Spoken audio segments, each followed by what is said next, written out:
Hello everyone, it's Steve again. I hope you all have a Merry Christmas and I hope you have a Happy New Year. After making a video talking about how I'm pushing for the 8th generation Volkswagen Golf to be sold in the United States, I thought I'd make another video in which I talk about automobiles. Instead, I want to talk about sport utility vehicles, which I refer to as monster wagons. Now, as you can tell by my chosen phrase for this type of vehicle, I hate them. What do I hate about monster wagons, or what you call sport utility vehicles? Well, for starters, they're really big. Have you ever seen a Chevrolet Suburban or a Ford Expedition? They're so huge, you know they need really big engines, V8s, to get sufficient power, and that means they're gas guzzlers. They use too much gasoline, and they're just really humongous. You could probably house a family of 4 in a Chevrolet Suburban. Second of all, they're expensive. Now, the reason the automakers have been pushing monster wagons for the past 20 or 30 years is because not only are they bigger than standard cars, but they require more material. More metal, more plastic, more chrome, more aluminum. So that means the profit margins are bigger on monster wagons than they are on sedans and hatchbacks. And of course, they're going to charge more money for them. You know how much a Chevrolet Suburban is?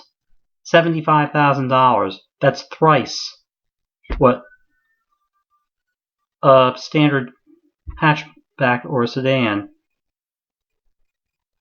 goes for these days. Thirdly, they're unsafe. I mean, you know how many of those sport utility vehicles, monster wagons have rolled over? Remember the Ford Firestone scandal of 20 years ago?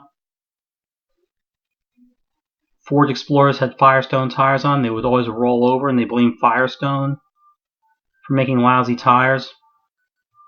I remember they were doing a documentary about the Ford Firestone scandal, and somebody was talking about it while being filmed on a street in Austin,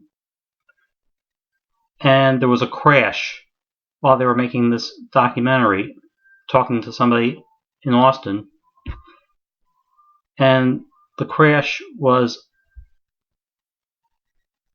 a monster wagon falling over. It was a Chevrolet, and the tires were Goodyear. People think monster wagons are safer because they're bigger and they'll survive a crash because of all that sheet metal protecting them. Yeah, well, what about the person in the other vehicle?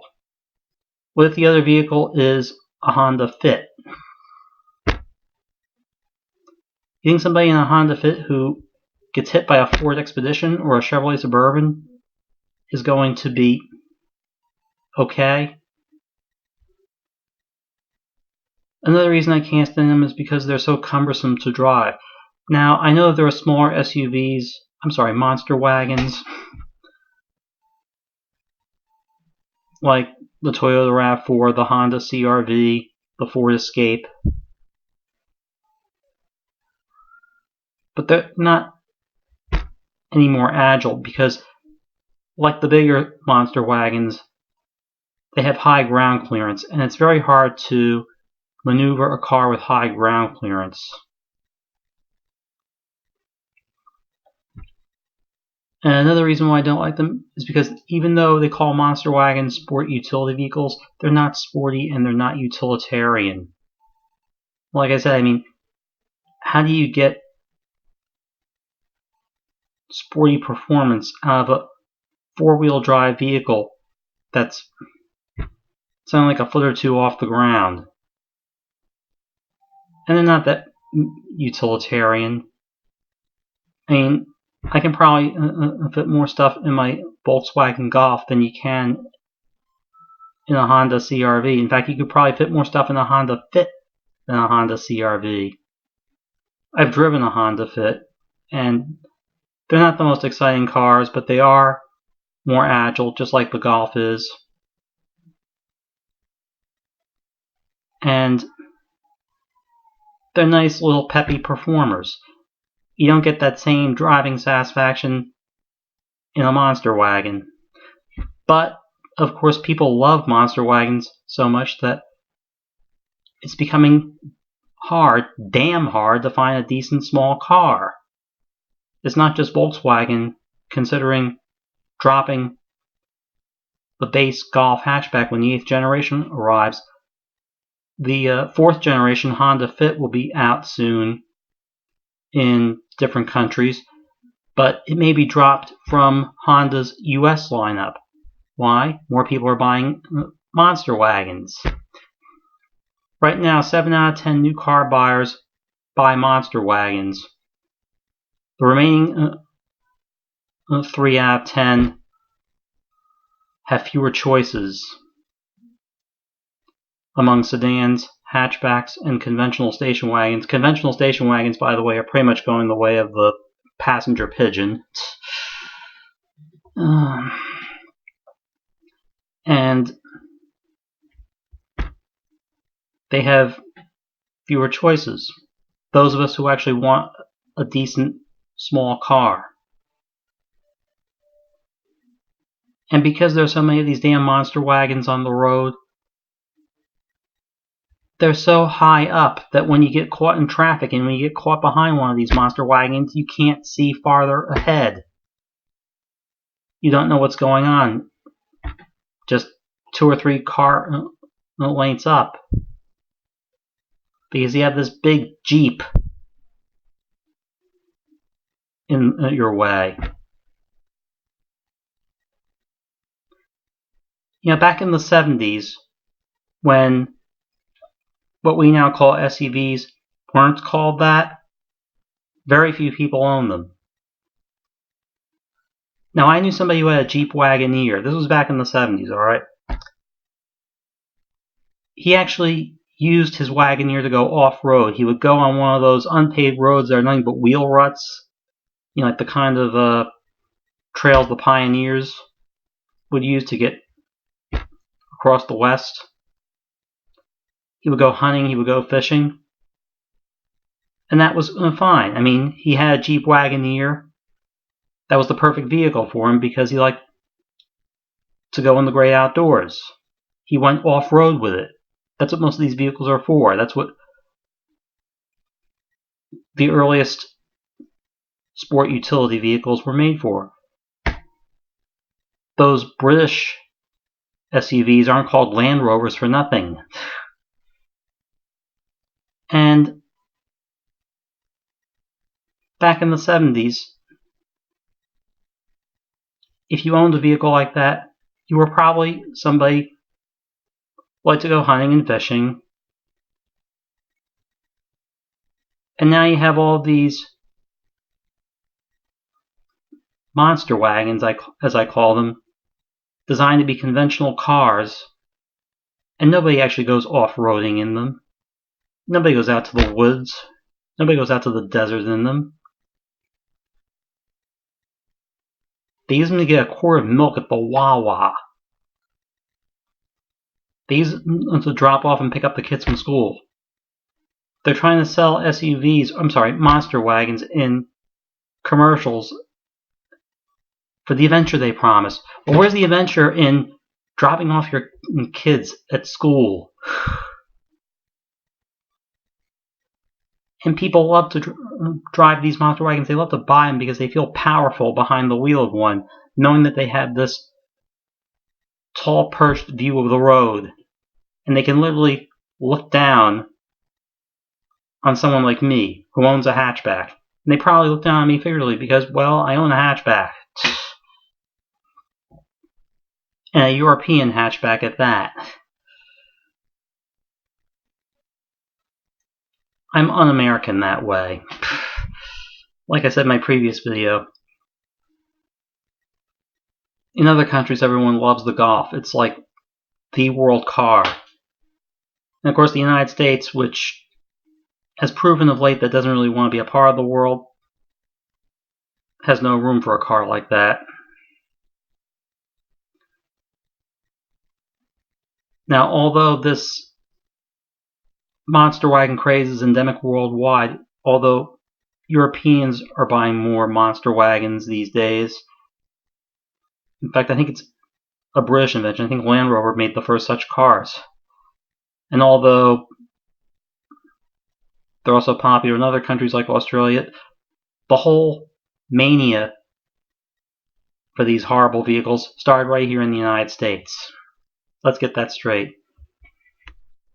And it started because Detroit couldn't compete with the Japanese or the Germans when it came to making good, decent, small cars.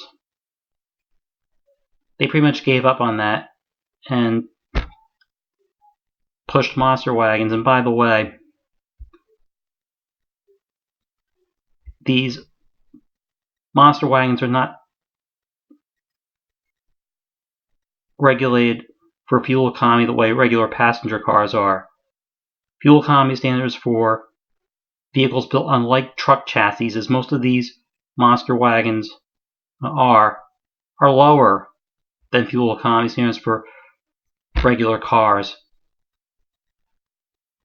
That was when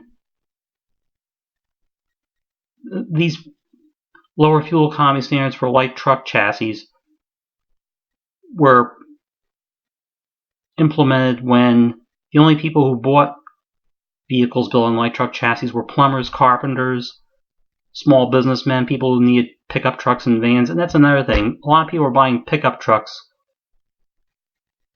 for no other reason other than they look cool. The Ford F-150 is the best-selling vehicle in the United States.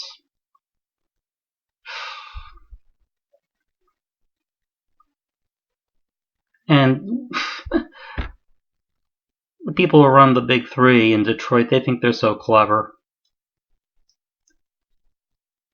They think they can keep selling these monster wagons and all these pickup trucks and everything. They think this mania is going to last forever, and people who want a simple, small car, they don't care about us. They could care less about what we want. They're not going to satisfy us. In fact, they must think that we're just going to have to get used to the fact that they make more monster wagons, that they don't really care about making a good small car. We're just going to have to deal with it. Well, good news. Even if the base 8th generation Golf doesn't make it to the United States, Volkswagen is still committed to selling sedans like the Jetta and the Passat. Toyota still has the Corolla in sedan and hatchback form, I might add. And Honda still has the Civic. And there are a couple of other automakers that still sell small cars. Hyundai. They sell a lot of different sedan and hatchback models. So you see, we don't have to put up with what the big three are doing. We can simply go someplace else. And I really hope this comes back to bite Detroit in the rear end. I really do. Because there was no good reason to have a monster wagon. They advertise them to make them look like tough, brawny, adventurous vehicles. The promise of being able to take them off-road. And like I said before, nobody takes these vehicles off-road. They just like the idea of having a vehicle like that when they don't really need all that power or the four-wheel capability. The all-wheel drive capability.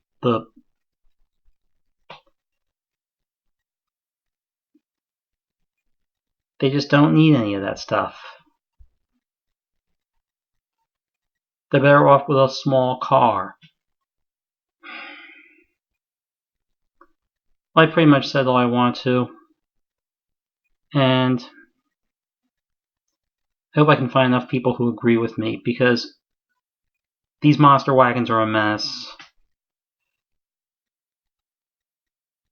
I hope this whole mania peters out, and I hope the big three really fall flat on their faces. I really do.